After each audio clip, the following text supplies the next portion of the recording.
This is what you need to know about the latest CPI Fed data. Inflation is now below 3% for the first time since 2021. Consumer prices rose by 2.9% over the past year, marking a slowdown in inflation. This could pave the way for the Federal Reserve to cut interest rates as soon as next month. Experts suggest a cut of either a quarter or half point is likely.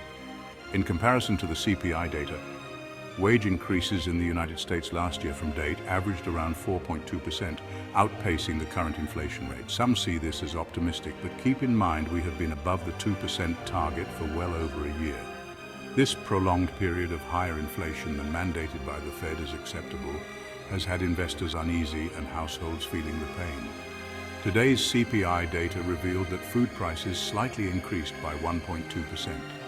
Not trending in the right direction and elevated for the past year overall. Fuel prices have seen a more significant rise, with an increase of 3.5% over the past year, impacting not only transportation costs, but this can affect the price of goods and serves as well. Food prices overall have risen by 1.2%, with notable increases in dairy and meat products. Apparel prices have remained relatively stable, with a modest increase of 0.8%. The 2.9% CPI report was as expected per FedWatch. It did not come higher or lower than expected. This gives stability to markets. The stock market's calm reaction to the report signals a sense of this stability. Global liquidity markets are on the rise, reflecting increased investor confidence and liquidity.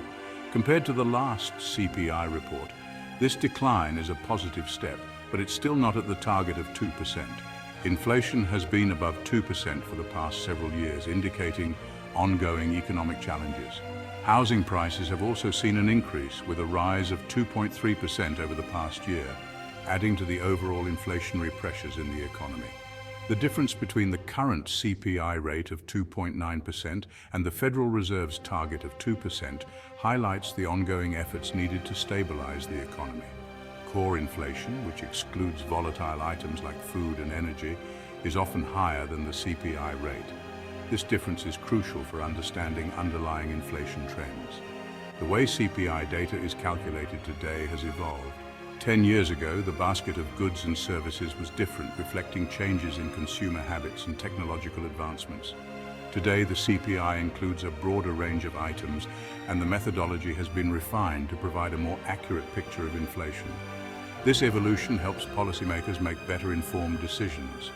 On the global stage, the US inflation rate of 2.9% is relatively low compared to other nations. For instance, the Eurozone is grappling with inflation rates around 5%, while the UK faces rates above 6%. Stability of inflation can cause a lack of confidence in currency as a safe place to preserve wealth. But that is a conversation for another time. The Federal Reserve's interest rate decisions also have a ripple effect globally. Higher US rates attract foreign investment, strengthening the dollar and the US economy, but putting pressure on other currencies globally. For example, the Bank of Japan has been selling US treasuries to influence the US to lower its interest rates, well, some would speculate, which would in turn help stabilize the yen. Essentially, Japan, out of necessity, had to raise its interest rates. This we covered in part in a previous video, but the short version is as follows. Japanese investors got loans for years at near zero rates and invested that money into US markets to get a higher return, also known as a carry trade. When the interest rates went up, this caused the sell-off we recently experienced. Overall, the interconnectivity of countries and their interest rates can depend on other nations' interest rates for stability, for trade, and more. Japan needs to lower rates to save its economy, but cannot without the US doing so. So the Bank of Japan sold US treasuries in order to force the Fed to cut rates.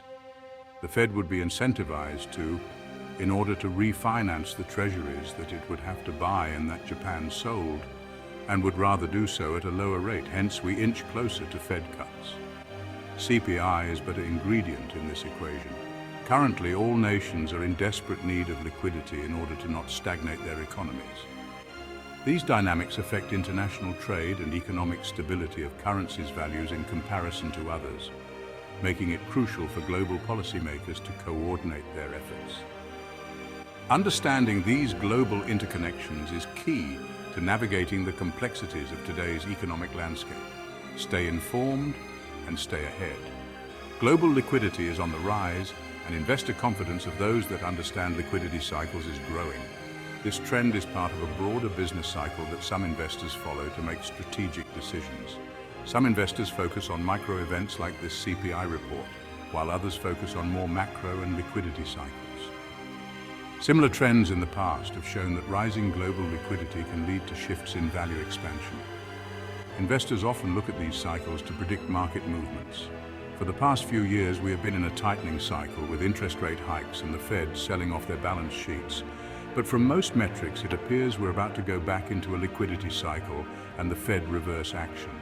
The macroeconomics of economies and the global economy as a whole are influenced by these trends. Understanding the interplay between global liquidity, interest rates, and currency dynamics is crucial for making informed investment decisions. Regarding consumer spending, the current rate is detailed in the latest report. The report highlights the trends and changes in consumer behavior, providing a comprehensive analysis of the economic landscape. Let's dive deeper into consumer spending and its wider implications. Consumer spending, a crucial indicator of economic health, has shown mixed signals recently. Over the past month, consumer spending has increased by 1.1%, a slight uptick compared to the previous month's 0.9% rise. This indicates a modest but steady growth in consumer confidence and purchasing power. However, this increase in spending comes with a caveat: rising credit card debt. Over the past year, credit card debt has surged by 5.7%, significantly higher than the usual rate of around 3%. This increase suggests that consumers are relying more on credit to maintain their spending habits, which could pose risks if interest rates remain high. Globally, the economic dynamics are equally complex. Japan, for instance, has been strategically selling US treasuries. This move forces the US to refinance its debt, ideally at lower interest rates. Japan's aim is to make it cheaper to maintain their debt, effectively strong-arming the US to lower its rates by selling treasuries. If the US dollar, or if any currency in theory, was to have too large of a dominance over others, it could send other economies into a downward spiral and a cascade effect on global trade and finance. If successful, this maneuver would keep more Japanese money within Japan, reducing the need for foreign investment in the US and helping to stabilize Japan's economy and currency. The interplay between these global actions and domestic economic policies is intricate. A lower refinancing rate in the US could lead to more affordable credit for consumers, potentially boosting spending further. However, it also requires careful balancing by the Fed to avoid exacerbating inflationary pressures. Understanding these global interconnections and the impact on consumer behavior is crucial for navigating today's economic landscape.